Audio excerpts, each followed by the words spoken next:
Navi Mumbai Kharghar sector 15 घरकुल येथे ज्येष्ठ नागरिक सामाजिक संस्थेच्या वतीने ज्येष्ठ नागरिकांसाठी मोफत आयुष्यमान कार्ड शिबिर आयोजित करण्यात आले होते।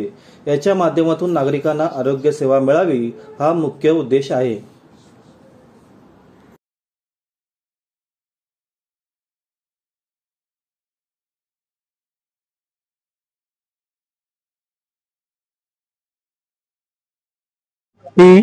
ईडी बोराडे ज्येष्ठ नागरिक सामाजिक संस्था घरकुल सेक्टर 15 या संस्थेचा सचिव।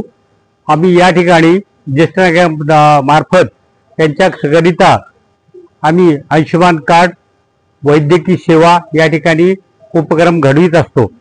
त्याचप्रमाणे आजपर्यंत आयुष्यमान कार्ड 70 ते 75 ज्येष्ठ नागरिक या ठिकाणी बनवून दिलेत। ठरल्याप्रमाणे दर महिन्याच्या 30 तारखेला संध्याकाळी आम्ही ज्येष्ठ नागरिकांचे वाढदिवस साजरे करत असतो। याच ठिकाणी आज संध्याकाळी 7 वाजता ज्येष्ठ नागरिक आहेत त्यांचे वाढदिवस आम्ही साजरे करणार आहे।